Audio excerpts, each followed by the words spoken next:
आगामी बिहार विधानसभा का चुनाव होना है और अभी जो है आज के डेट में बीजेपी के तरफ से 71 कैंडिडेट का जो है लिस्ट जारी कर दिया गया है। तमाम कसमोकस के बाद आज जो है लिस्ट फाइनल किया गया है, जिसमें कि नवादा जिले से दार्सलीगंज और हिसुआ सीट जो है बीजेपी के कैंडिडेट को दे दिया गया है। कहीं ना कहीं जो है अभी हम बारसलीगंज में मौजूद हैं और हमारे साथ विधायिका पति अखिलेश सरदार हैं। जानने का प्रयास करेंगे कि इस बार बीजेपी का क्या एजेंडा रहेगा और किस जो है मुद्दे पे बीजेपी इस बार चुनाव लड़ने वाली है। आखिरकार स्टैंड क्या रहने वाला है बारसलीगंज विधानसभा का, और इस बार क्या हैट्रिक मार पाएंगे या फिर नहीं मार पाएंगे, जो भी है आपको बताएंगे हमारे चैनल के माध्यम से। आप बने रहिए और वीडियो को सबसे पहले फटाफट शेयर कर दीजिए। सबसे पहले स्वागत है सर। चलिए आप खास करके तुम तो मेरे छोटे बाल बच्चा समान है, तुमको ढेर सारी शुभकामनाएं जी। और आपके चैनल के माध्यम से जो आपके दर्शक हैं उसको भी मेरी तरफ से ढेर सारी शुभकामनाएं। बड़ों को प्रणाम, छोटे को आशीर्वाद जी। तमाम कसमोकस के बाद आज जो है बीजेपी ने अपना पहला लिस्ट जारी किया है और पहला लिस्ट में जो है बारसलीगंज का नाम आया है।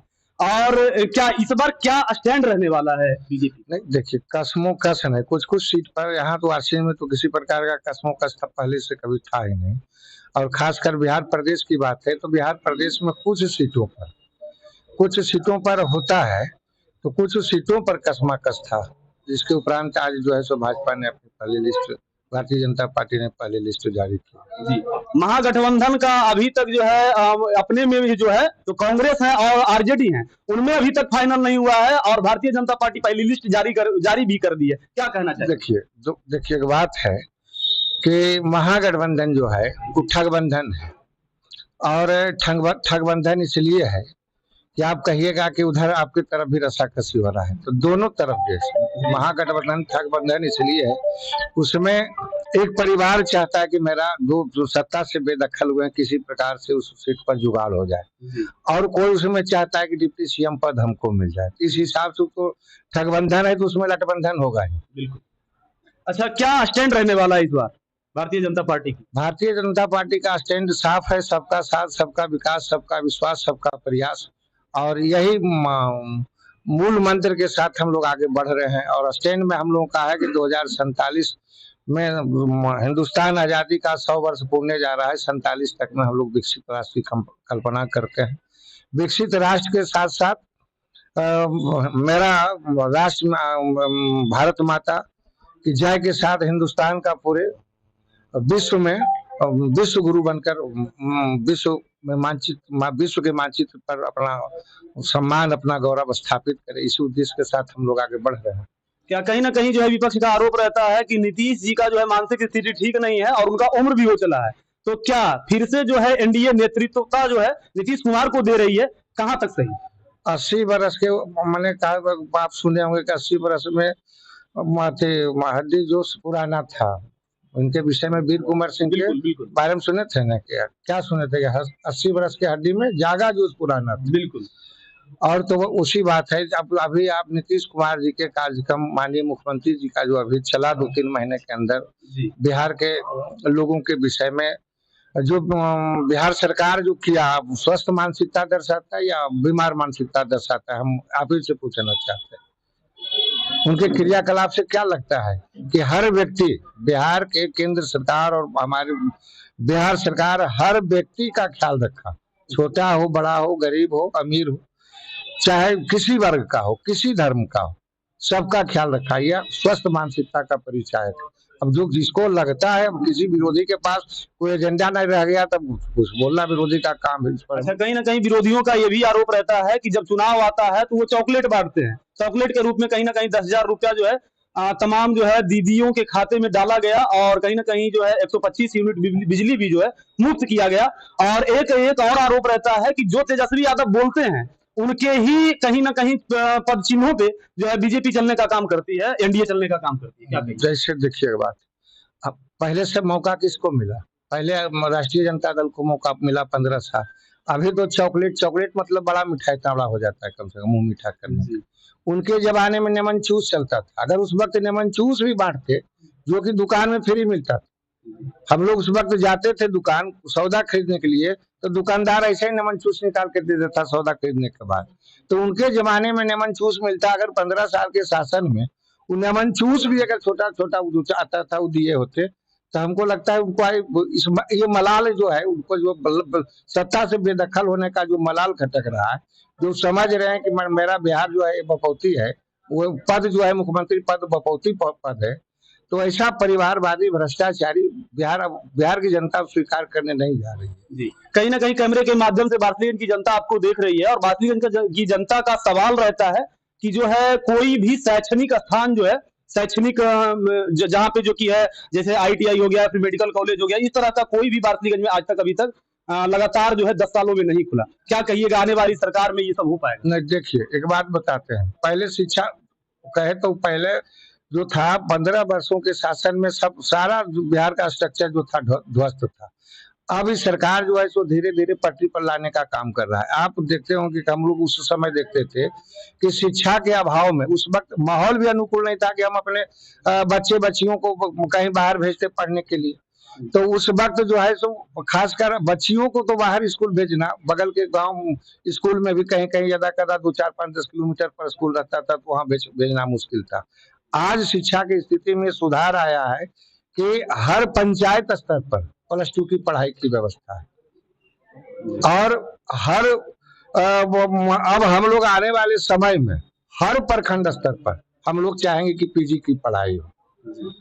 और सरकार जो आप कह रहे हैं कि कॉलेज, आप देख रहे हैं कि पहले जिला स्तर पर भी अब जो है सो आपका केंद्रीय विद्यालय की स्थापना हो रही है। जिला स्तर पर आपका पॉलिटेक्निक भले खंडवा में खुला, कहीं तो खुलेगा, लेकिन जिला स्तर पर भी जो जैसे पहले एक एम्स हुआ करता था स्वास्थ्य के मामले में, एक वहां, लेकिन आज देखिए कि बिहार के अंदर 2 एम्स है।